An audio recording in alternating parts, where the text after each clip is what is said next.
Welcome to the FTN Show. Hey everybody, welcome to an episode of Forge the Narrative. My name is Paul, your host. I'm joined tonight by Val Hefferfinger. Why, hello there, Paul. I said tonight, but we're actually recording on a Saturday morning. I thought we were just role-playing. Some level of consistency from week to week. That's all I'm asking for. That's right. Look, I'm cool pretending that it's Wednesday night, if you like, but in fact, it is Saturday morning. Well, I've been traveling for work, back home. I have a great segment on this show to insert. It's more than a segment. It's almost like an episode onto itself, with Canadian superstar Jim Vesal. Oh, I thought you were going to say Val Heffelfinger, but that's cool. I mean, Jim has actually won all of the tournaments. He's actually, as we speak, competing at the Canadian Tabletop Championship, which is an inaugural event up in Ottawa. So we'll find out if he keeps his streak alive. He's got Nick Nanavati in the field against him. Oh man, that'll be fun to follow back up with him. His insight in some lists. Well, I'll save it for the spot. In about maybe 5-6 minutes, you'll be able to hear everything that we talked about. We recorded this earlier this week, and this was before he went to that tournament. So he did say that he was cool with checking in with him later. So I can't wait to follow up with him about it. Yeah, Jim's been doing the circuit, and I'm sure it's a great interview with him.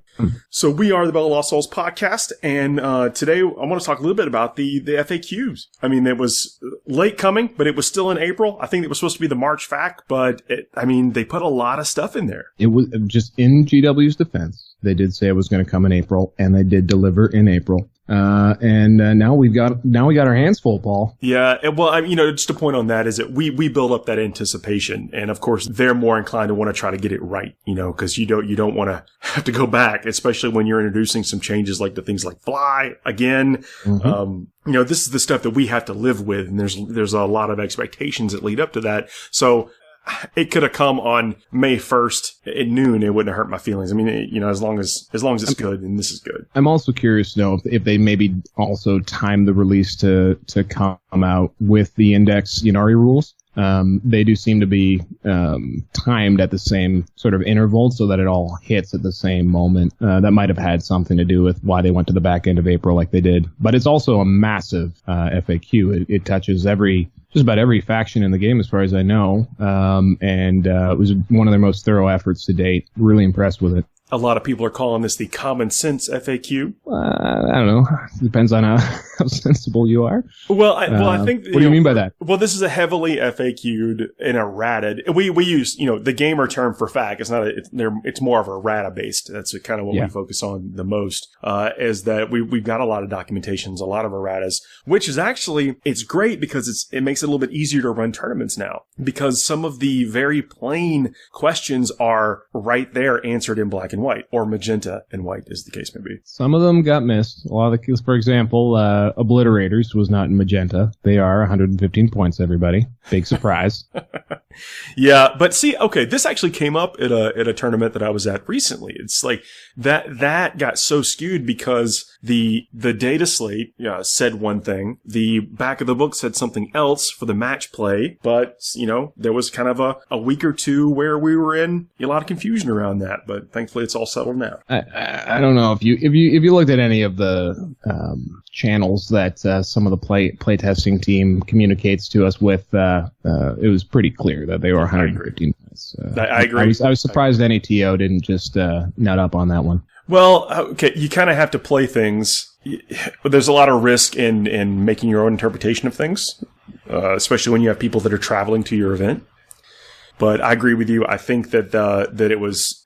Well, okay. Let me tell you also where the rub was. Is that the squad size in the back of the book said 3. The data slate said 1 to 3. Yeah, it was clearly that the 2.0 did not update their points properly. But anyway, it was neither here nor there. It is now a moot point, as I said. Yeah, exactly right. But that's another thing factoring into the common sense update is that is a big change. But it's, I think, that one that we could have come to some consensus on for the good of the field, as it were. Mm-hmm. So Fly has had a little bit of a re-update. So as a Blood Angels player, are you feeling a little less sad about life? A little less targeted, a little less attacked.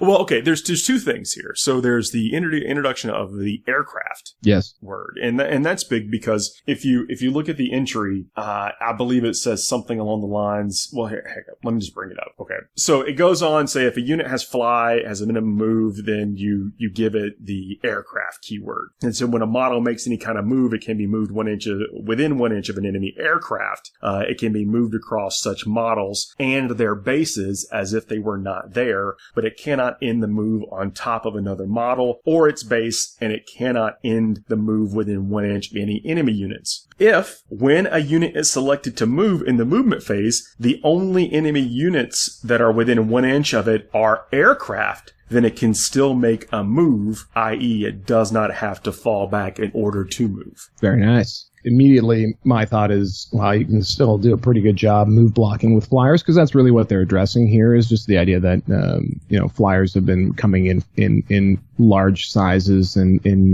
lists because their bases are large and you can't move through them. So this is supposed to give a little relief to that. Issue is you can still pretty effectively move block doing this. It's better.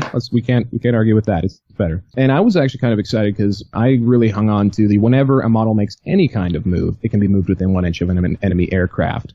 I thought that might apply to the charge phase as well. But the problem here is that it cannot end the move within 1 inch of any enemy units. So for me, that causes a little bit of confusion as to what they actually meant, because even at the end here, if when a unit selected to move in the move phase, the only enemy units that are within 1 inch of it are aircraft, suggests to me too that they kind of meant this to work in the charge phase, but their final sentence maybe makes that impossible. So I am a little bit, I don't know, like if it's just, because in the charge phase, for example, you could move up to the edge of the base, get to, around 1 inch of an enemy aircraft, and then in the charge phase, charge over that base, so you can get through it. That would kind of make it a little more useful, especially for things like infantry, orc boys, whatever you have that's trying to make moves. But if it's only in movement phase stuff, or as if it were the movement phase, so gene stealers, this is big for gene stealers, or anything that can double move, all kinds of chaos options will just be able to get right through those bases, no problems. But anything that's just moving on their base move characteristic is still going to have some trouble getting blocked by flyers. Yeah, that's things like knights too. I can't remember if we actually get into this on the segment with Jim specifically, but where you would position your end move of your flyer may change to still accomplish the same thing that you wanted to do when you're trying to block off something like a knight or a land raider. Land raiders are, for some unknown reason, becoming seemingly a little bit more popular recently. Well, they lost their beta bolter rules, so maybe you don't see the Crusader, but there was a legendary Australian who did win a GT with Grey Knights monofaction and two Godhammer Land Raiders. So we did. We talk about that a little bit. It's so. Hey man, that guy's got some serious talent. Yeah, he was. I don't know how much you guys got into it, but I was chatting with the guys on the Down Under Network going into it. I actually lost a bet because my guy Liam, who runs the Mega Knobs that I've been talking about, was also in that tournament. And I said he was going to beat him. He went 5-0, but lost to the guy with Grey Knights on Battle Points. So I owe someone a model. We'll see how this stuff interacts and actually plays out. With some testing. I've not played with this new rule yet. Yeah. A lot of tournaments have been making the gutsy call to actually adopt the FAQ immediately, including the tournament I'm going to, and it's 1 week away. Wow.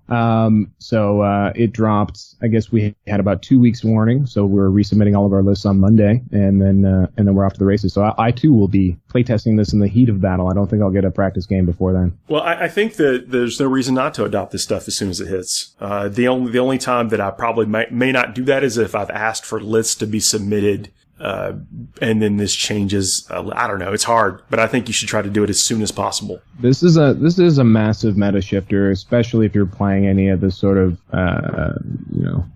big time lists. Flyer spam. Ynnari, Knights are impacted obviously in this one, the Castellan especially. So I can see it being a point of contention for anyone who had that, but at the same time, players want to play the most recent thing. I have played in like last year, the same tournament I played in that we were playing in the before the Rule of 3. So the fact dropped after we had submitted our lists and we didn't use it, and I was playing in a stale meta a month later. So that's no fun. So I think players need to be able to just roll with it, accept the new deal, and make the most of it, because it's never that great playing with the old stuff. Yeah, especially when you can just see it, we get salivating. We just want it. Another change is this, the embark, but more the disembark rule. Add the following sentence to the end of the third paragraph. This is about, disembarking from transports. Units cannot declare a charge during the same turn that they disembarked from a destroyed transport. Yeah, that was a neat little move, I think, to get berserkers in position. In a lot of cases, you put a plasma gun on the Rhino or whatever, and hope to roll a 1 and remove the model. I mean, fringe, right? But it was happening. I don't know, kind of a crafty combo in my opinion. Also, or even just charging into a Tau gun line, hoping your transport blows up, whatever it might have been. I think this is a pretty fair adjustment. I don't know how often it was being used. No, I don't know either, but it was something that was happening and was possible, and now it is not possible anymore. Absolutely. Let's take a quick break, come back with Jim and I, and then end the show with you and I, Val. Just the two of us. See you in a minute. FTN is brought to you by Discount Games Inc. Please visit them at www.discountgamesinc.com. And don't forget to ask Jay about ways to save even more on your hobby projects. Hey everybody, welcome to a very special segment of FTN. I got Jim Vesal tonight. Hey, how's it going, everyone? Jim, man, you've been absolutely tearing it up on the tournament scene. Yeah, I mean it's been a pretty crazy run, so just trying to kind of stay humble at this point. Dude, enjoy it, man. I mean, you've had some back-to-back huge mega wins.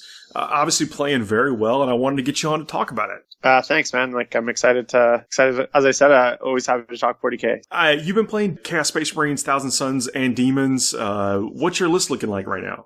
So mostly I've been playing Thousand Suns primary with under the old ITC kind of system, it was Thousand Suns primary. But funny enough, actually the majority of my army is Demons. It's about 1,200 points of Demons. But the way the old ITC rankings worked, it was based on your largest detachment. So even though I had two 600 point detachments of Demons, because I had a 670 point detachment of Thousand Suns, it was technically Thousand Suns, which is a little silly when you think about it. So right now I've actually been running the same list for the last 4 tournaments. So it's out there. It's the same list that I won a Adepticon with. But it's about 60 Plague Bearers. I got 25 Pink Horrors, some 15 Bloodletters, 2 Demon Princes of Tzeentch, a Terminator Sorcerer of Tzeentch, armament on foot because he's unbelievable.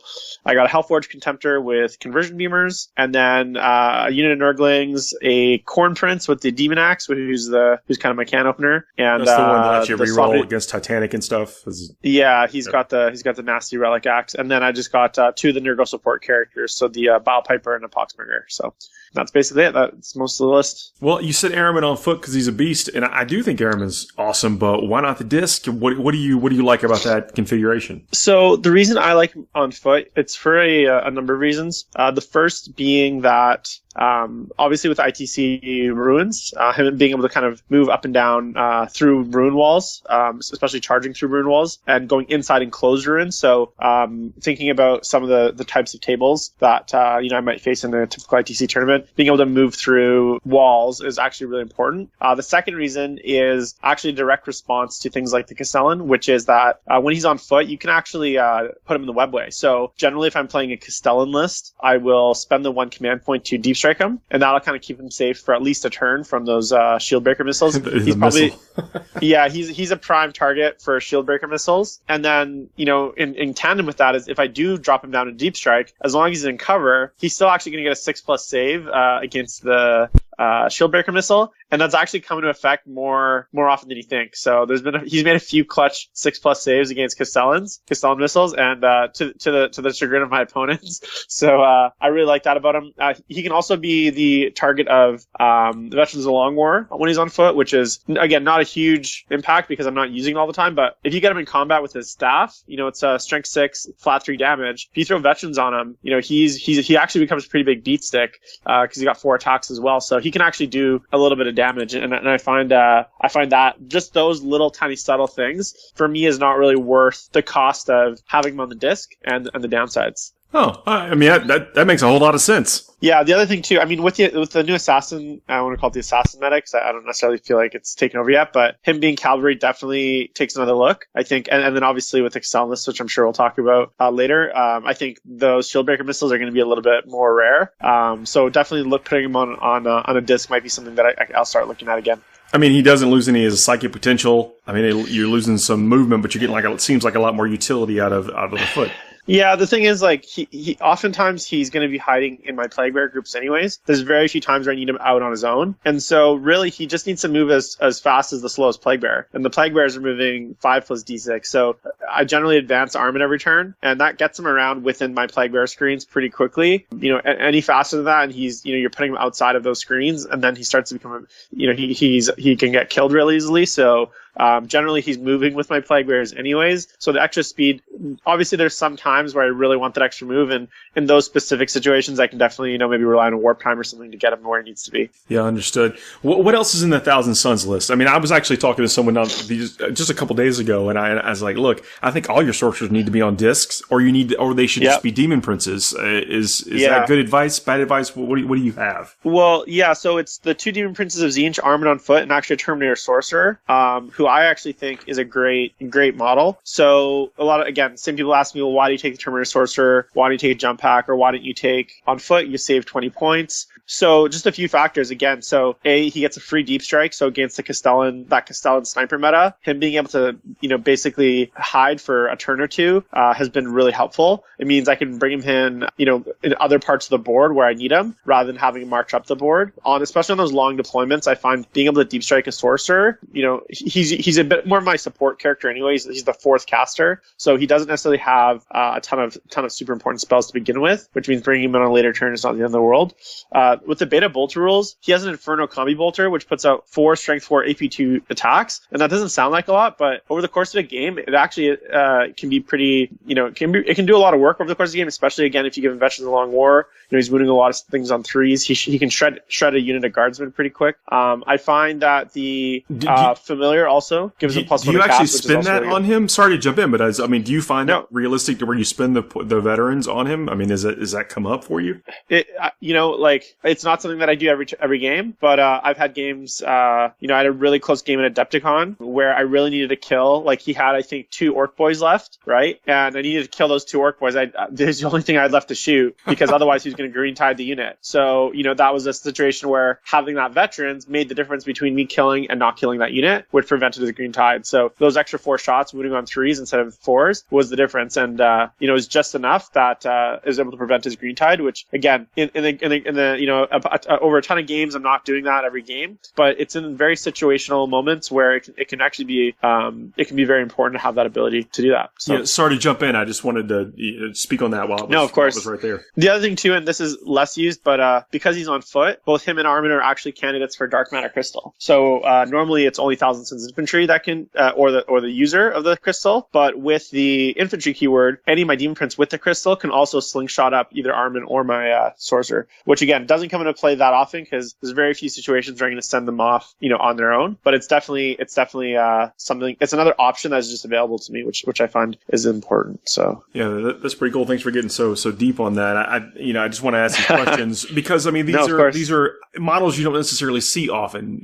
Characters in Terminator armor kind of slugging, bebopping around, and I see airmen a fair amount, but I don't see them often on foot. So it's, obviously you figured it out. So I figured we should ask. Yeah, and I think at the end of the day, look, there's nothing wrong with taking him on disc, and there's certain things that he adds. I think if you're playing a little bit more of a faster army, so say you're playing an army with, say, Zangors, maybe with some Zangor Enlightened, maybe some other faster moving elements, having him on a disc so he can keep up with those elements is really important. But me, I play Plague Bearers as my main kind of bulk of my army, and most of my characters will actually stay behind the Plague Bearers till turn 4, 5, and 6. So a lot of people things like Demon Princes, they look at a Demon Prince stat line and they're like, oh, this is a beat stick. I can send him forward. He's going to go just start killing things. But Demon Princes are actually quite fragile, especially when they're unsupported and on their own. So usually, I'm playing for that 4 to 6 turn, which means my Demon Princes for the first, 3-4 turns, they're actually just sitting behind my Plague Bears. They're not going anywhere. They're not leaving, or they're only going into fights where they're absolutely protected and I know I can absolutely win. So maybe they'll go kill 10 guardsmen and then be surrounded by their screens again. But as soon as you send those Demon Princes kind of too far forward,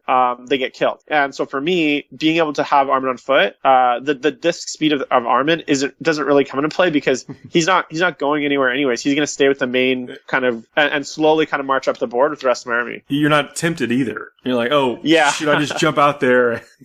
Exactly. Yeah. You can't keep him safe, so you play the safe plays. No, I like that. So do you see yourself shifting towards more of a single type faction? You're going to continue to play this kind of masha stuff? I know you said you've been playing the same list for the last several tournaments. Do you see it evolving, or is this still just the unbeatable list?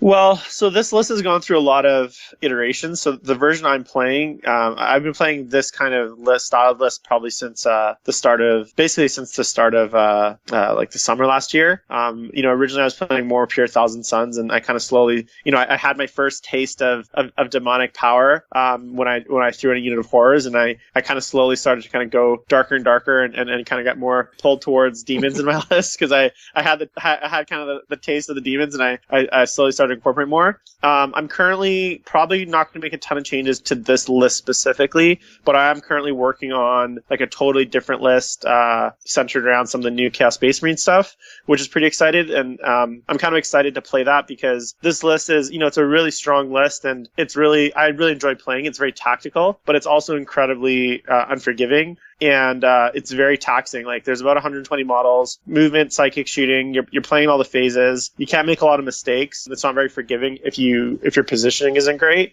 and it's tiring, man. Like I remember after my 4th game at Adepticon one day, you're just beat. And so I'm excited to play a Chaos Space Marine list that's going to have like a third of the amount of models and just play with cool things that probably aren't as effective, but they can just kind of move around and kind of blow up and do cool and fun things. So, well, are you talking about like going towards the Demon Engine type stuff?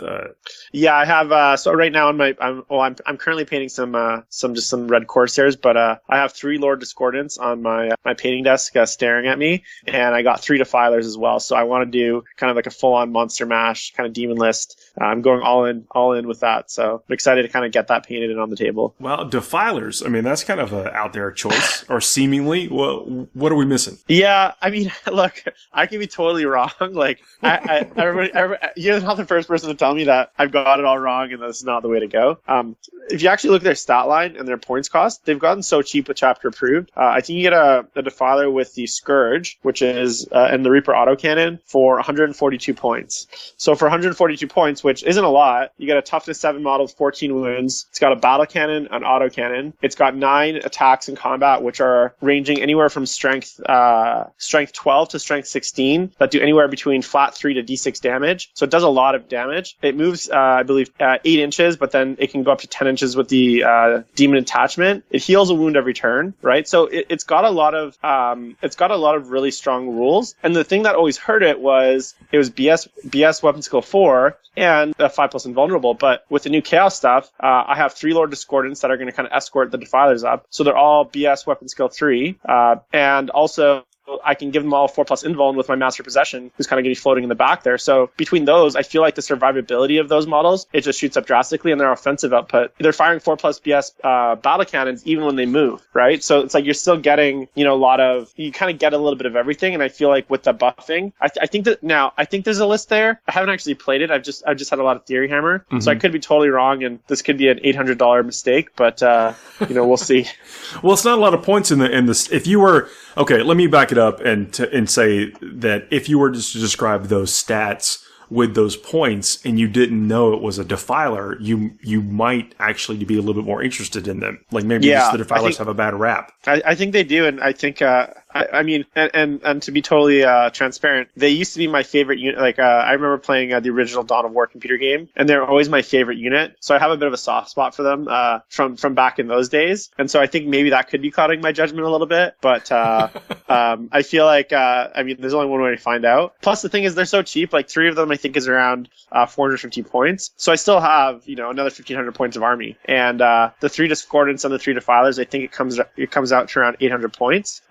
So you're dealing with these giant demon engines that are going to be in your face turn 1, basically. They can move 10 inches with the Vigilus trait. They can advance and charge. All the Lord Discordants can advance and charge thanks to the brand new FAQ as of today. And so they're all moving, and you can warp time them. So in a turn, you could potentially have 3 Lord Discordants and 2 Defilers in your face, turn 1. That's a lot of like nasty stuff to deal with, plus another 1,200 points of chaos to back it up. So I feel like it's really about a threat overload list, and that's kind of what I'm going with. And with, as I said, the Castellan nerf, this could, and Dark Reapers not being able to shoot twice anymore, I feel like this is like the dawn of a new era. So I feel like maybe I'm ahead of the meta a little bit. I'm a few months ahead. So at this point, well, we're talking about some things. The FAQ, the big drop today. It actually dropped the day that we're recording this. So we're gonna talk a little bit about that. But you're talking about list choices that are as a direct response to some of the things we saw today.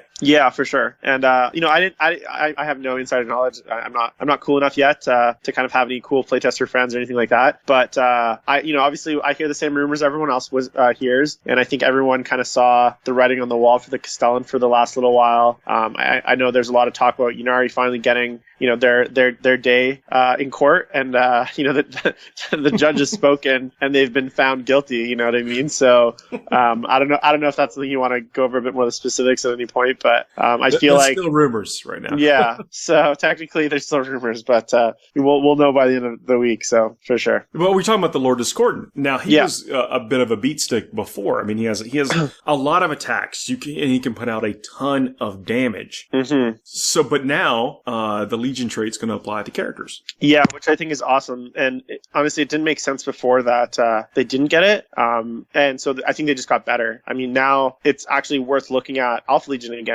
Before I was like, well, red courses is the only way to go because you get, I want to get those extra CP with maybe some Chaos Space Marines. And now and they didn't get the Legion trait anyways. So it didn't really matter about kind of what Legion trait was available. It was just a matter of like what's the best attachment essentially. But now with all the characters getting the faction traits, I feel like Alpha Legion is maybe another thing to look at because a lot of people are complaining that they're going to get shot.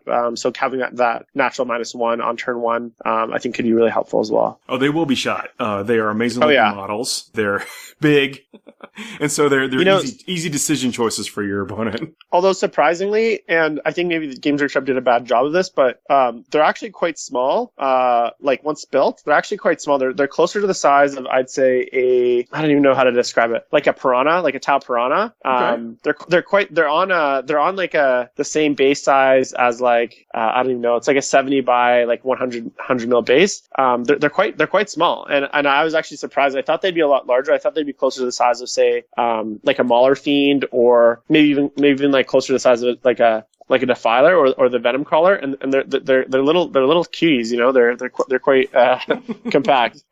That's going to be fun to be running around and just dishing out just all that pain. I mean, especially you can stack up things. I mean, I've been a big fan, or at least in my mind, of taking some Nurgle demon spells and casting on them to give them it just jacks up their damage output.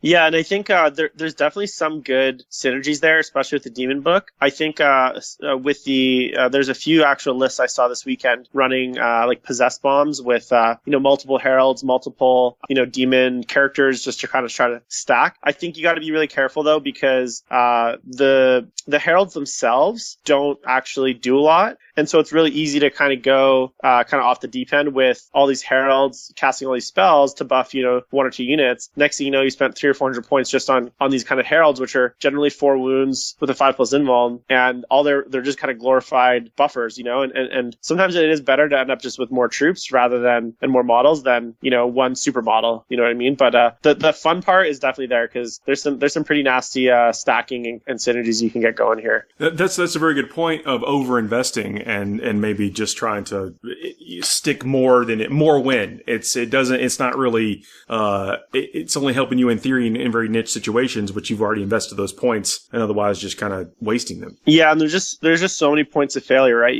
There's especially with all the snipers that are kind of prevalent now. The Eliminators, the Gene Stealer cults have a lot of nasty snipers now.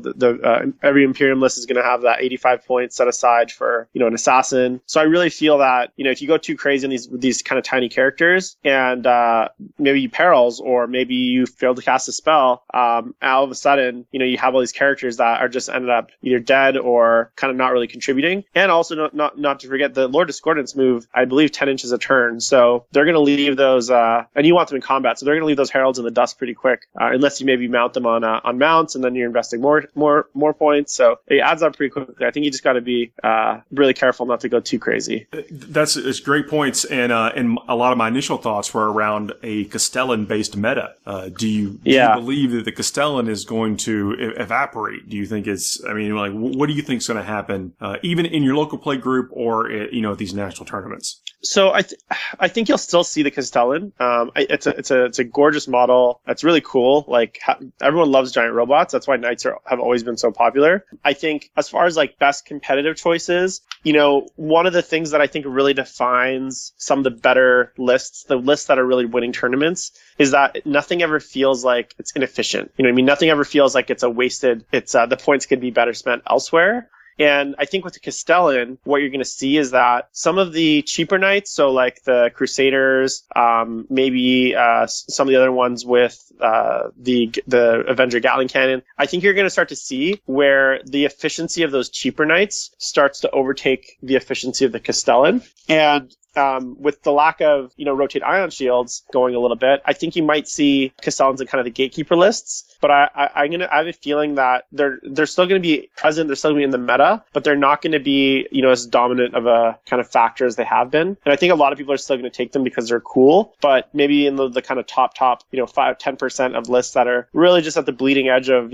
every point being used as efficiency as possible. I don't think the Castellan's going to really be in there anymore. I think at 700 points, I think they maybe went a little bit too far personally, even though I don't have a Castellan, so I usually play against it. I think 100 points is a pretty big jump. Like, it's not, they could have gone 50 points, and I think it would have been maybe a little bit more fair, but I'm not going to complain too much. Well, because it's been a bit of a menace. What is 100 points in the list that you normally see them in? It's a platoon and a half. Yeah, it may matter. It's two guard squads. Yeah. It's 2 guard squads, maybe it's 3 Bulgrin, it could be unit of Rough Riders. So it definitely is enough that it's going to make people consider whether it's worth it. And I know Brandon Grant has already kind of ditched it for more men. So and he's definitely one of the guard players to watch because he always seems to kind of be one step ahead. Yeah, oh, absolutely. With that change, you see less Castellans, most likely, and you're talking about gatekeeper lists, and I think, what you mean by that is things that, in a 3-rounder, they're the ones that you battle through in round 2. They're not going to be what you see in round 3,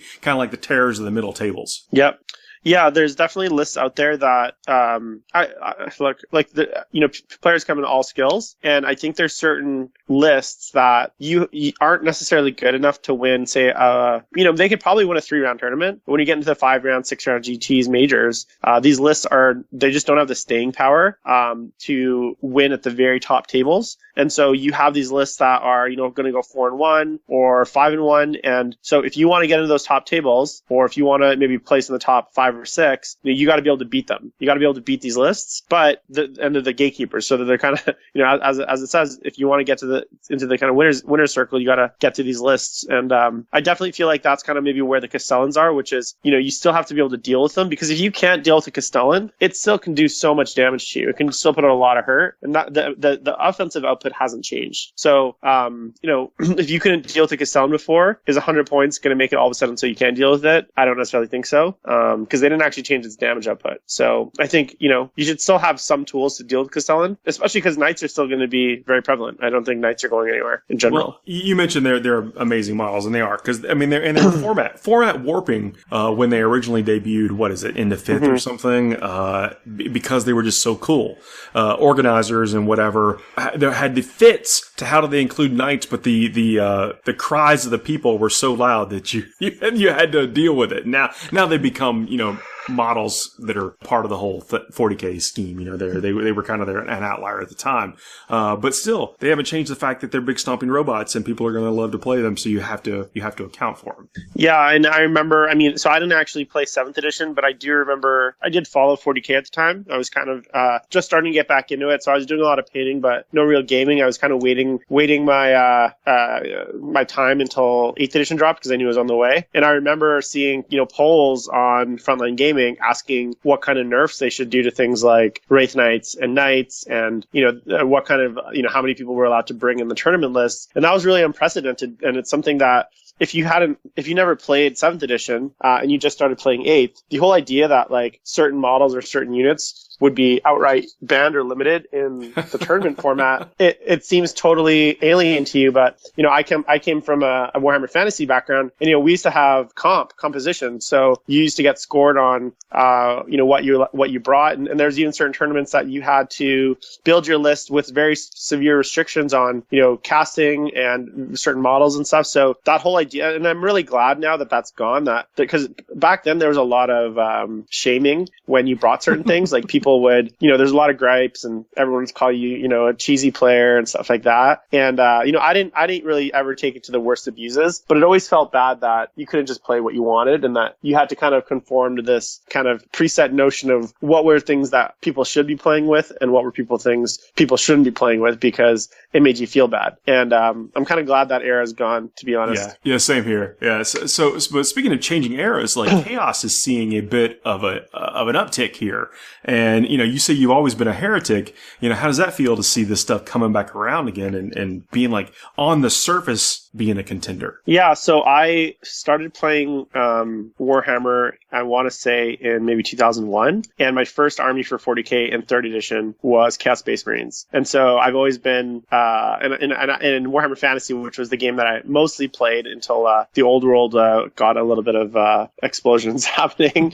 I always played Chaos and Fantasy, and I dabbled in other armies, but the conversion potential, the paint schemes, the cool models, like that's what's always brought me back to Chaos. And so even in the kind of the dark days of Chaos when they weren't great and it was a struggle to kind of put together a good list, I still kind of stuck with it because I just loved them. I love the models. I loved the evilness. I loved how they just were, it's just so cool. So with the new Uprising and the Chaos stuff, it's been really cool. The models, the models in the game right now are the best they've ever been, and James Strap has done an incredible job, not only in the detail and the specific models, but the release schedule it's been I can't believe how many kits they're putting out every month. Like it's actually insane when you think about how much goes into each single kit, that how fast they're able to release these models. Like it totally blows my mind. And so with this new Chaos stuff, I've been all in. All the new Chaos Space Marine stuff is gorgeous. It's the update I've been waiting for, and it's really got me excited to play Chaos Space Marines again. And so I got my Abaddon. I couldn't stop painting it. I painted it, I think, in a week. I literally couldn't stop painting it. It was just such a joy to paint, and all the new stuff's been just amazing. So which really head did you use? I used the one where he's got a little bit of his mouth showing. So he's got, I think he's the not the serious one, but the one where he's got his teeth showing. So I feel like that's the most accurate. Did you go cloak or no cloak? I went cloak, man. The cloak is so cool. You gotta go cloak. It looks awesome. Yeah, I made a quick 2 little small conversions to him, and I actually think I really like how it changed. So I actually just I spun his top knot basically 180 degrees. So instead of flowing kind of forward, it's flowing backwards. And I actually think it makes the model look way better. So if you have an Abaddon out there and you haven't done it, try doing it. It takes just a little bit of filing down of the where it plugs in, but I actually think it looks way better. And the other thing I did is I just changed some of the base a little bit. So I elevated him a little bit more on the base, and I'm really happy with how he turned out. He's probably one of my favorite models to paint, and I don't even know if I'll ever use him, but he's just going to sit on my shelf. And yesterday I walked up somewhere I keep all my models, and I caught myself just staring at it for 3 minutes. There's no no shame in that. Look, if that's wrong, I don't want to be right. You know? Yeah.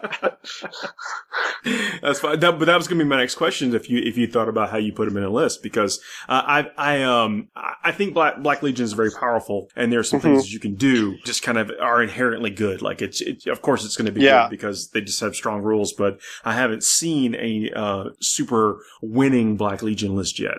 I think the pure Black Legion, I mean, let's be honest, if you look at any of the books out there that are even the mono-faction lists, so Necrons, Orcs, no one's taking pure of any single faction. So even in Orcs, you get a mix of Evil Sons and Bad Moons. Even in Necrons, you get a few different factions in that army, right? Like even at the most basic lists. So I don't think just doing pure all Black Legion is really that competitive. But I think where he can come in is maybe in a Supreme Command detachment, maybe with a few other of the Black Legion characters in the unit of Terminators, because they're elite slot, and you get one of those in a Supreme Command. I think he could be really good in like I think the traditional cultist horde is a little bit dead because they're just too expensive now. They don't get Legion traits, and their max unit size is 30. So I think that kind of whole archetype is probably seen its day. But I think in an army with say 120 Zangors, he could be really good because they still ignore morale. That applies to all Heretic Astartes. So he could be really good in like a Thousand Sons allied list. So I think there are some builds out there. I'm actually personally, my current plan is to put him in just a really silly Supreme Command with the two of the new Slaanesh demon characters that just are coming out this week that are also amazing, and just run kind of the greatest hits of all the new cool stuff in a Supreme Command and see, hopefully just see how that does and just have a lot of fun with it, because there's all these great models coming out and I got to figure out a way to play with them. So maybe just having them in kind of a mixed detachment is the way to go. That Keeper Secret special character looks awesome. Yeah, I've been, we all knew it was coming eventually once they started redoing those greater demons, and I don't think, like, in my head I had ideas of what the Keeper would look like and what the special characters look like, and I don't think I could have, like, I feel like they just nailed it. Like, it's exactly what I thought it should be, you know what I mean? And it just feels like this is the model that was always there, and that that model always existed, I feel like, you know what I mean? And it just looks so amazing, so I'm really excited to paint it. Competitively, it's not necessarily the best choice, but it can sit up there with my Lord of Change and my Bloodthirster, which are also amazing models. That these things come around, though. I mean, really. I mean, the way the rules float and change, you never know. Yeah, I fully expect this trend of kind of reading the codexes and chapter approved. Obviously, Chaos Space Marines just got an update. There's a lot of new demon stuff now between Wrath and Rapture, the new Slaanesh stuff. There's been a lot of erratas for demons across a lot of various sources. So I could imagine them doing maybe a Demon Codex version 2. I think absolutely chapter approved is going to have a little bit of love for it. So, and they're collector's models. Like, they're not going to do a new Keeper Secrets for the next probably 50 years. So, if I buy it now, I'm probably good to go for at least one edition in the future. So, a little bit of insurance on that, that's for sure. Okay, so you say Slaanesh is not or not maybe the most competitive choice. But they're, maybe not the greater demon, but the demons themselves, like the Fiends, have some pretty good rules that play into 40k. Why don't you see more of them? Or do you think it's great? I think the anti-fallback ability they get, I think, is amazing. So why don't we see more of those? What are your opinions on it? Yeah. So look, the new Fiends of Slaanesh, again, gorgeous models. I think the problem that demons run into, specifically Slaanesh demons. So I think of all the the demon choices, Slaanesh demons probably have some of the less competitive choices. And the reason is because at least with your Bloodletters and your Blood Crushers, you have a very reliable way to get them into combat, which is with the Banner of Blood, the 3d6 charge. With your Tzeentch demons, they're shooting generally, so getting them into combat is not an issue. And then with your Nurgle demons, they're just so resilient that they're going to get there one way or another. With Slaanesh demons, even with the advance in charge, they're still moving, your infantry's still moving 6+d6 a turn, which is not a ton. And the Fiends, same thing, they're going to move, I think they move around 10 or 12 inches plus d6, which again is fast, but they're so fragile that one turn, they got a 5+ save, and they're usually toughness 3 or toughness 4. So even against bolters or mass bolters or mortars or anything that is really designed to clear hordes, and if you think about what are the armies that are doing really well, which is orcs, gene stealer cults, other chaos horde. People are bringing those tools to really clear hordes. And when you're toughness 3 to 4 with a 5+ save, I just feel like unless you're playing on a super heavy terrain table, deep striking them is not reliable because they're got to roll that 9, and so they're just not. And you got to spend those command points, which is also can add up pretty quickly. So I just feel like, in general, unless you have a ton of other threats, there's probably better choices. I definitely feel like, again, you can make them work, but I think they just need a little bit more, maybe, utility to get into combat, or maybe a little bit more. Your point before is that the tax is high. You got to take these heralds, or if you do mix them in, then you sacrifice all the abilities for the other cool demons that you have. I think the anti-fallback thing is really underappreciated, but I mean, you don't see them probably because of what you mentioned before with this right kind of dirtle tax. And that's why I think some of the new Age of Sigmar stuff, the new Slaanesh stuff that's I think releases next week. I know a lot of there's been some reviews. Obviously, all the reviewers have them in their hands. So I think the mirror, I can't remember what it's called, but it actually has a anti-fallback ability, which is really good as well. And it's actually got a character keyword, so it's got a little bit more protection to kind of get it into place to do the things that it needs to do. And I think you'll see a little bit more play with some of the newer stuff because it feels like they're kind of designed to do the things that they're meant to do. But again, just like you said, I think it'll come around, and it sounds like Slaanesh, there might even be some more cool Slaanesh stuff down the road with this release. So I'm excited to see how that kind of pans out. Yeah, it's just always nice when you kind of you're loyal to a faction, and then your turn comes up in the, in the rotation of different books or rules or whatever. For sure. It's not working out for me as a Blood Angel, but, I'm nice to see it happen for other people. It's funny because a lot of people are saying that for Chaos Space Marines. Like, everyone's kind of jokes that we're still paying for the sins of 3.5 edition, which apparently was that was the edition I played, and I just remember how good that book was. Dude, it was and Grey Knights are apparently still paying for 5th and 4th edition, apparently. So, everyone's got to pay have their edition of shame where, maybe they're not as competitive, and hopefully, everyone comes around eventually and gets their time to shine. So speaking of a FAQ reaction, had people write in. We recently did some shows on Grey Knights and basically how underprivileged they are, as far as stuff goes.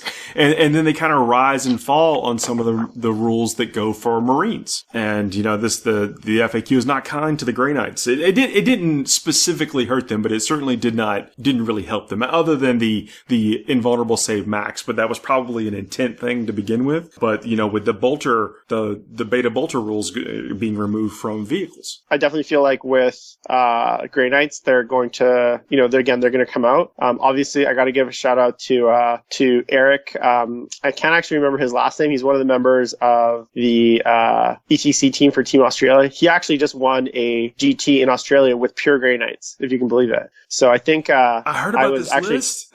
Yeah. So I was actually shoutcasting it this weekend with Peter the Falcon from 40k Stats, and he told us that this is the first ever Eric Lathoris, that's his last name. I had to get it, otherwise I was going to feel bad. Eric Lathoris. So he just won a GT with Grey Knights in Australia, and Peter was telling us, based on all the tournaments that he's done stats for, this was the first time that a Grey Knight player has won 4 games, and the first time a Grey Knight player has won 5 games and a tournament since they started taking the stats. So I think that's incredibly impressive. And he's the best player. He won CanCon, which was their biggest. It's basically their LVO. So he's the best player in Australia. So that's so that's the caveat that he's definitely a very good player. But obviously he was able to get it done, and that's definitely a little bit of light at the end of the tunnel for the Grey Knights. Well, I mean, I guess where there's a will, there's a way. That's for sure. Yeah. But that's the kind of thing. They'll come around. I think, it's what's not to like, but I think they're kind of held up point wise and some things because they have all these abilities kind of crammed into one package, and, maybe. Yeah, I definitely, I kind of feel, sorry. Yeah, I definitely feel like, they'll come around. I think they're going to probably need a new book. I think GW you can only, reduce the points by so many before you just need to kind of rewrite the book. So. Yeah, fair enough. We talked about kind of maybe how your list might change and what we might encounter, at least on the the Castellan type stuff. I mean, you could not get through a 5-round plus tournament without facing 1 or 2 Castellan lists. Yeah, it's funny enough. I literally I think I went like 3 tournaments in a row. This wasn't like recently, but I've actually seen a downtick in the number of Castellans lately, and I think a lot of people kind of maybe saw the writing on the wall and started. The rumors of the Castellan nerf have been so prevalent and so widespread for so long. Like I feel like in January I was starting to hear about this incoming Castellan nerf in the April FAQ. So, like these rumors have been kind of permeating the competitive scene for so long that I feel like people were very prepared for it. Like, I don't think anyone was, got the FAQ today and was like, oh my God, I can't believe they nerfed the Castellan. So I kind of feel like there's been a downtick. And I was actually at a GT major, not last weekend, but the weekend before. And I think there was more flyer spam lists than Castellans. So there's only like 6 Castellans in the entire, it was a 100-person major, and there's only 6 Castellans in the entire major, which is crazy when you think about it. And maybe that's just the meta out on the West Coast, but that's kind of it was very surprising. No, I think flyers. I recently ran a 4-flyer list, and you see them, especially with some Imperial Guard flyers. Do you think that the changes today on how the bases and how blocking off things are really going to affect them? I don't. I think that most people weren't necessarily using that for that. I think that was more of just a side effect, something nice when it came up, but not necessarily the intent of taking them in the first place. I agree with you. I think the lists that maybe they'll have a little bit less of efficiency against, say, Knights.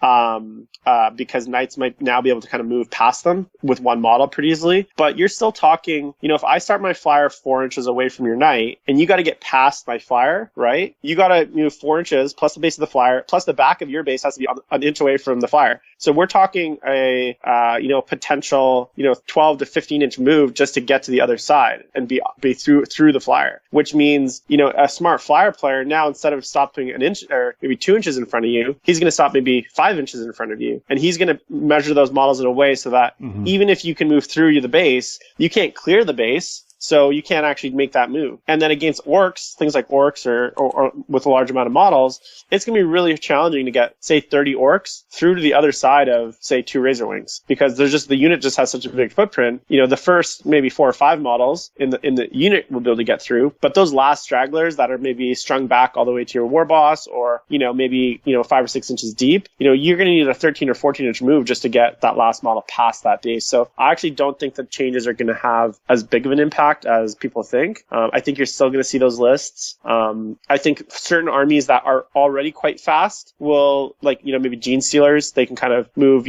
so fast they'll have a little bit of an advantage. I think with single models, like a single Demon Prince, being able to say move through a flyer, but you could do that anyways because you had fly. So, there's a lot of situations where I don't necessarily know if it went far enough. What I will say though is, again, from that major, is it's a nastiness, but it's very hard to play. You gotta be very, very, I actually think that a 4 flyer list is a lot better than like a 7 flyer list. It's too easy to boots on the ground 7 flyers. And, I think you give up a lot because you're talking over 1,000 points most likely in flyers. And that doesn't leave you a lot on the ground once you factor in things like characters and, support units. So, I definitely feel like they didn't go far enough, but we'll see. We'll see how it goes. To kind of dovetail that boots on the ground comment into a different topic here is, how do you approach the game when you walk up to how do you approach an opponent, any given game in a tournament? Like how do you do your threat assessment? How do you decide what you need to do first? How do you decide if it's worth pursuing trying to boots on the ground somebody? I mean, this is a topic that we've had on other shows, and some people believe that the boots on the ground is pretty much a myth. It rarely ever happens. But I think it's your threat assessment, how you approach the game. So, maybe about that. And then, someone who doesn't have flyers, I would just approach a air quote normal list. Yeah. So I've played the flyer lists, with my Chaos Army probably around 4 times. And there's never been once a time where I've looked at it and said, I think I can boots this guy.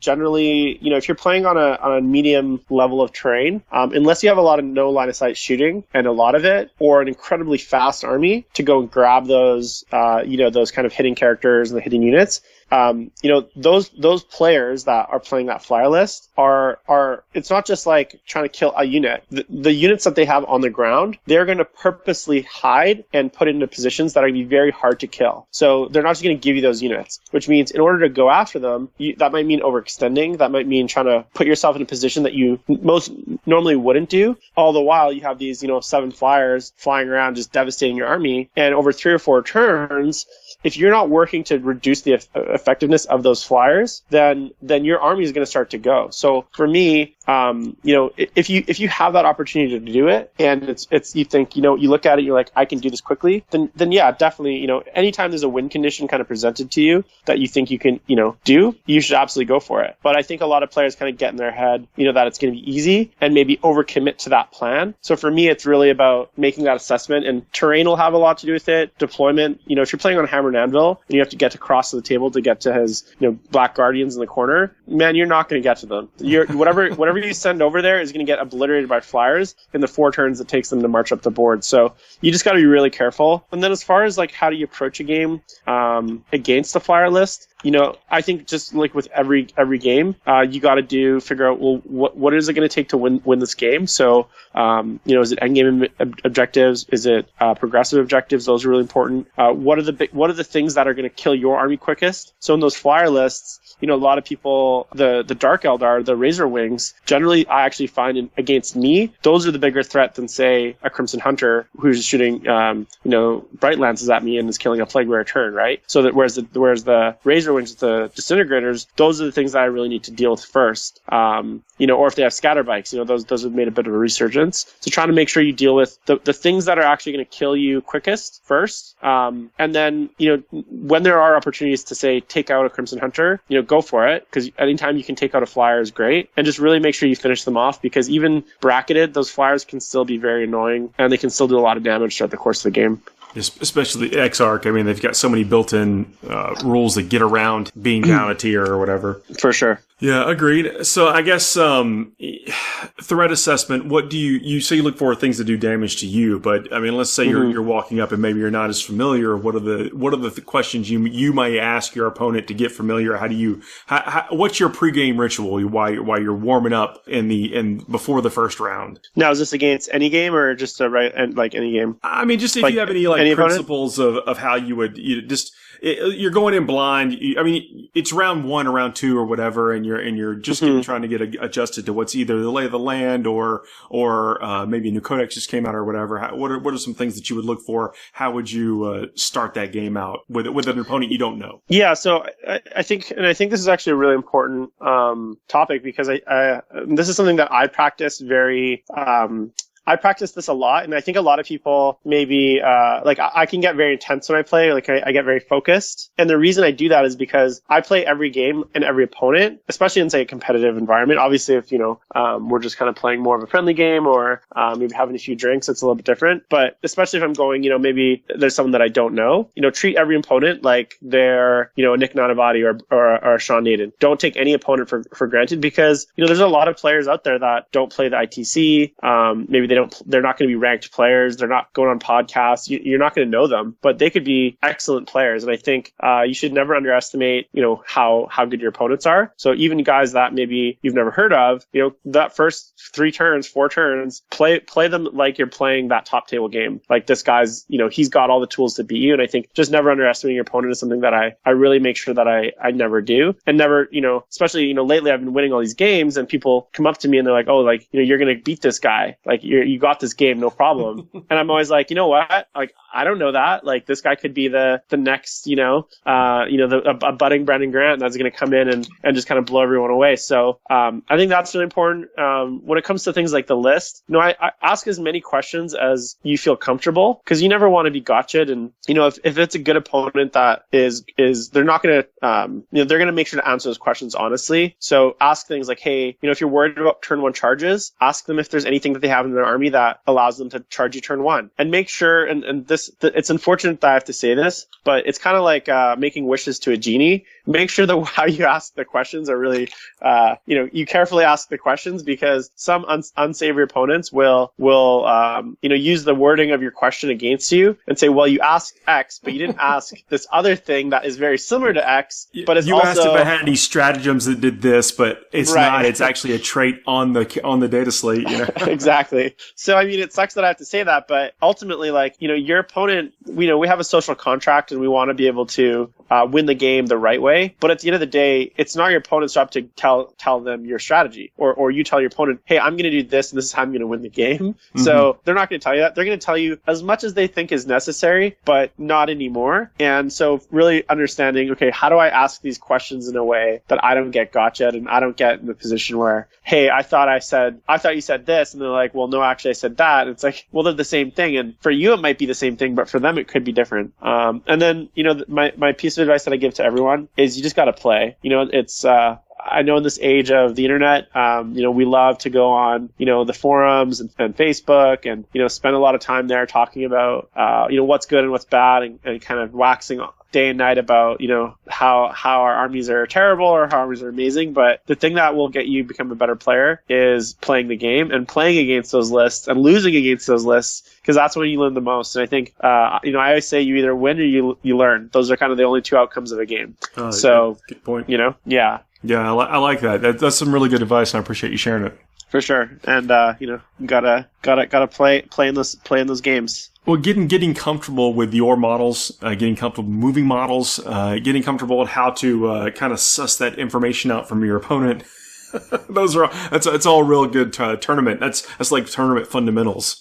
Yeah, and it's actually funny because so I've had a lot of new Facebook friends in the last 2 months since I won Adepticon, and a lot of people asking me for list advice. And I actually had a guy about 3 days ago message me, and he's playing Necrons, and he's like, hey man, what is how does your army work? I just played against Necrons and I just got totally destroyed. And I was like, well, what did you take? He's like, I've been running your exact list that you've been running. And I kind of laughed because I was like, Necrons is one of our easiest matchups. I was like, how many games have you played with it? And he's like, 2. I was like, here's my advice. Go play another 30 games, and then I'll tell you, I'll give you some advice. But you need to go play another 30 games with the list and learn exactly how it works before I'm going to spend time kind of, break down what you're doing wrong here. So playing games with your list is so important. Yeah, get your teeth kicked in 28 times and then win the next 70 games. I mean, it's for sure. Forged in fire kind of thing. Yeah. Well, dude, man, I really appreciate you coming on and taking the time and talking to me about this stuff. Man, I'd love to continue to follow your success and your list innovation and changes. Is it all right if I ask you to come back on, maybe sometime soon? Yeah, absolutely. I'm a huge fan of the show. I've been listening. It's actually funny because before I started playing 8th edition, I listened to a lot of podcasts so I didn't even play 40k 8th edition at the time. And FTN was one of the few podcasts that I listened to, even though I had no idea what you guys were talking about half the time. But I was like, this is a great cast. I was like, this is awesome. So, I was excited to be asked on, and I have a few more. I have a pretty big tournament season coming up. So I'm always hopefully my luck continues here, and I can notch a few more wins and carry it into the rest of the season. But I'd love to be on anytime you'll have me. Oh, thank you so much for the kind words, and definitely wishing you the best. It's fun to see this. I mean, I'm a Chaos fan too, and I've actually thought about like, man, I want to change. I want to switch over to some demons, and I'm like, oh man, there's some success happening with this. What's going on? Try to get some tips and just some, I guess, the kernels of list advice. See if maybe not even use the same thing, but just seeing what's successful for other people is sometimes really cool. Yeah, just be careful. As I said, once you've gone down the dark path, forever will dominate your destiny. So just be careful. Well, dude, man, but when is your next big tournament? So I'm actually playing in the Canadian Tabletop Championships, which is this coming weekend in Ottawa, Canada. And then there's a bunch of really good players going out there. I'll be bunking with Scary, who I know is a regular guest on your show as well. Oh, so we're sharing a house together. Should be interesting. And then I got the Canhammer team tournament the following weekend. So we got 2 ETC teams. I'm on the European Team Championship team for Team Canada. I'll be playing for them this year in Serbia, which is really exciting. It's going to be my first year. And then I have Bay Area Open the following weekend. No, I have Bay Area Open the last weekend of May, and I have Storm of Silence in between that. So my May is actually, I have four majors in May, basically, which is super insane. And I travel a lot for work, so before you guys think I'm, a total nut job for flying out to all these tournaments, I do live on the West Coast, but I get to travel out to the East Coast quite a bit for work. So, I'm not necessarily breaking the bank, heading out there to play Warhammer. So. Oh, dude, man. Well, keep killing it. Best of luck. And I will check in with you really soon. All right, man. Thanks, Paul. All right, have a good night. Okay. We're sponsored by Fermaterra. With their sturdy, lightweight and portable tables, you can make war anywhere. Please visit them at www.fermaterra.com. We're back. Back again. Yeah, good to see you again. Via the radio. Man, okay, but this has got me pumped for Chaos too, man. I am a Chaos player. I've been playing Chaos Space Marines in some variety since about 3rd edition. Mm-hmm. When I say variety, I was mostly a Death Guard player. Death Guard, believe it or not, back in the day were the worst of the Chaos factions. That were still a pretty powerful thing. That 3.5 Chaos edition, the legendary 3.5 edition. It was so. Just all the things you could do, the things you could stack onto Chaos characters, and just the inherent power of the Marines themselves. It was. Sometimes it was like you're playing. It's like the Yanari of its day. Mm-hmm. And so I got into it then and been a Death Guard fan ever since. But a lot of the things that have changed with Chaos have got me re-excited about them. And that's, giving the Legion trait to characters. Yeah. Where they didn't necessarily have it before. There's some exciting, discordant builds floating around out there that I've been reading about for sure. Yeah, so we do chat just a little bit about that. Jim actually brings up a point for Defilers. Mm-hmm. And, jury's out on that. We don't come to necessarily a consensus on whether or not Defilers are going to be great. But the fact that this Lord Discordant is now going to benefit from a -1 to hit, makes him, he's 17% more survivable than he was before. Yeah, you can go a couple different ways. You can go super tanky. You can just really light them up with exploding attacks and all kinds of stuff. So you can either go Super Saiyan or turtle them up nicely. There's a couple different ways. I'm sure you could choose to go with that, and plus all kinds of stuff I'm sure no one's even crafted just yet. Yeah. I think it plays. It really needs some testing, and some. It's gonna need some tinkering, obviously, because no one's been playing with these units. Yeah. Before this period of time, and I think that's kind of neat that this one model is kind of unlocking this stuff. Well, Jim, as an unabashed Chaos fan, and has one of the most gorgeous armies you'll ever see. On top of that, he's also pretty much going to be maxed out for his ITC points, so he's going to enter that glorious part of the ITC season for front runners where they can just run nonsense, play whatever they want. They can go out and try and win the tournament with Mono Grey Knights if they so decide. They can play whatever they want. They can play last year Nick ran his Ultra Shame sort of in this phase of the year for him. The difference is, he has the majority of the remaining ITC season to mess around. So maybe he'll strike gold and go on another 4 GT tear. Yeah, that'd be neat. Be neat to follow along with. So, but Chaos definitely got me interested. The things you can do, the fact that there's so many combo potentials and things to do that stack with each other, but that leads to another good point. I saw this, in the FAQ for things like Doom and Jinx, the Craft World Psyche powers. Yeah, to where it only works for basically Craft World Eldar. Ask your Annie.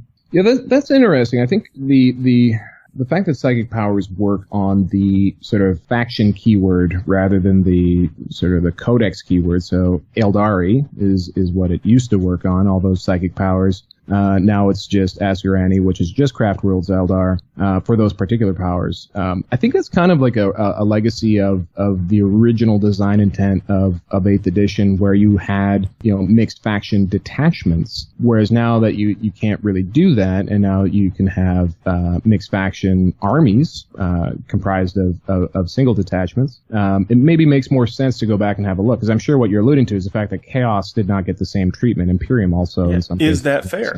Yeah. Is it fair? I mean, and I think probably is fair, but it's kind of weird how this will now get focused to where it wasn't so much of focus before. But do you think that's a balance thing that Chaos and Imperium didn't need, but yet the Craft World Eldar combination, the Eldar soup, did? I guess Doom and Jinx are without a doubt two of the most potent psychic buff powers or debuff powers that are available.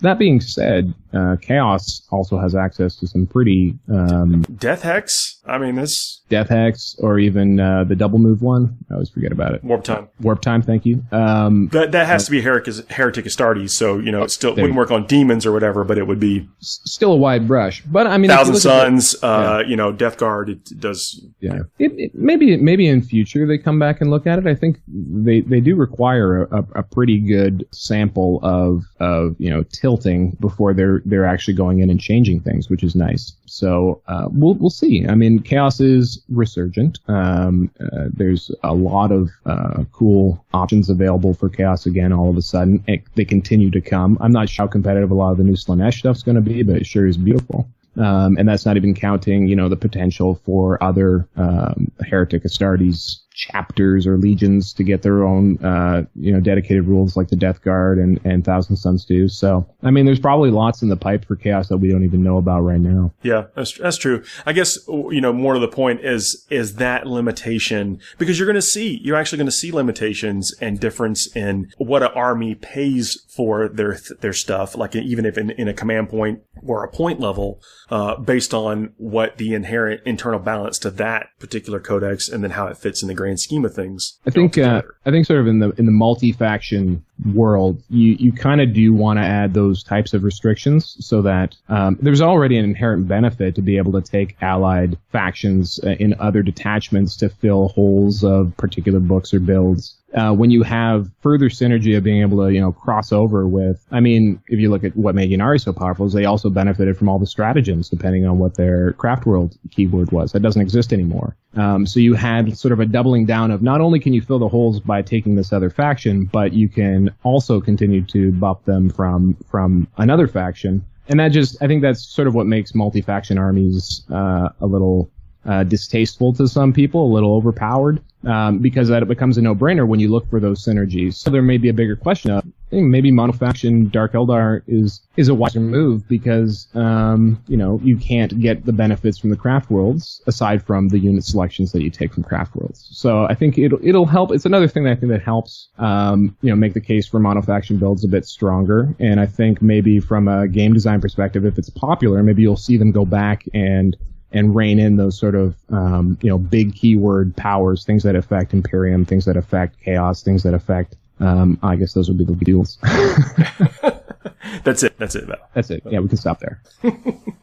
We're scratching the surface here with the FAQ because this did roll out for all the factions. Yeah. And then we got some core rule tweaks, things that I think that were affecting the precision plays. And so that's changed, and so it will be neat to see what bears out of that dynamic. I mean, there are times, and I mentioned this, and I'll probably mention it 3-4 more times over the course of our discussions about this stuff. But like even the things with flyers, is that not many people were necessarily using them for the move block stuff, but when it came up, it was like really super important for that game. What I particularly love about the tone of this FAQ in general is I think sometimes you see some gentle complaints about the fact that the competitive game is really what's being targeted by a lot of these FAQs.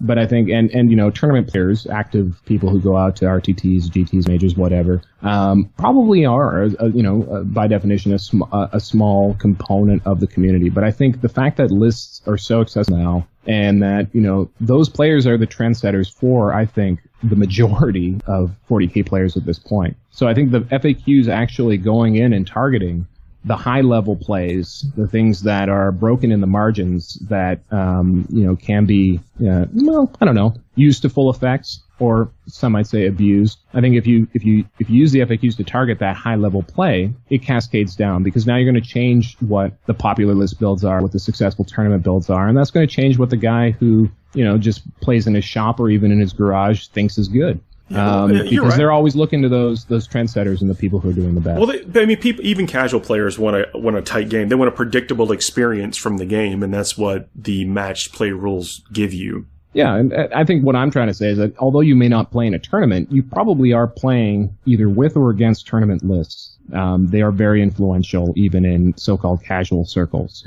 Earlier, you asked me if I felt the Blood Angels were going to get kind of a different swing, and I think that you will. I've already heard comments of like, "Man, Death Company Rush is back." I don't think it's back, but it's at least not complete wallpaper now. Yeah, I think one of their benefits, which is a lot of infantry with fly, is effective or more effective, but also a lot of things that were tropes of the previous meta, before the last AQ when fly got changed. They're going to come back in a big way. I think it's going to see the Custody bikers, jet bikes coming back. And their shield captain friends. Smash Cap, he's locked and loaded. Is able to jump over things, which is he's ready to go get into base contact with your broadsides. A lot of people are talking about how this is a big deal for Tau, this general list, but I think actually the meta also has some tools to deal now with Tau that they kind of lost. I have to say, as a person who's just, whose brain's melting anytime he's playing 40k, I did enjoy the fact that I didn't have to think so dang hard about my screening units. I could just set them up, so that they're in front of their move distance, and I didn't have to worry about charge phase things with fly. But now things like Talos can jump over my screen, Slam Guineas, like we said. So like it becomes a bit more difficult, and those units will again rise in power. I think you'll start seeing them come off the shelves again.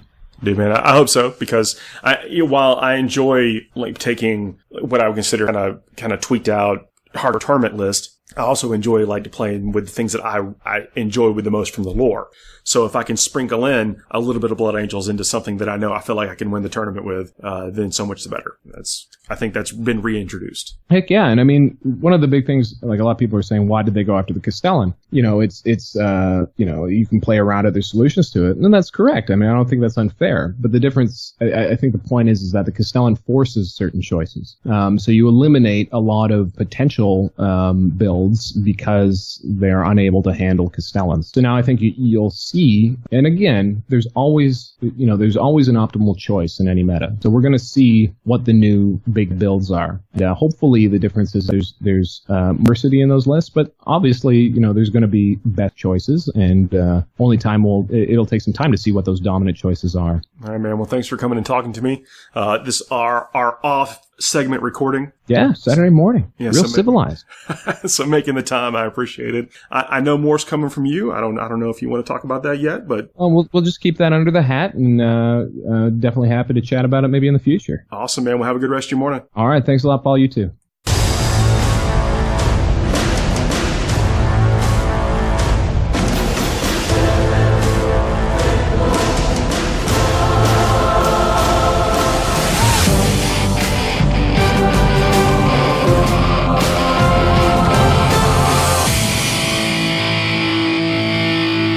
Handle the truth.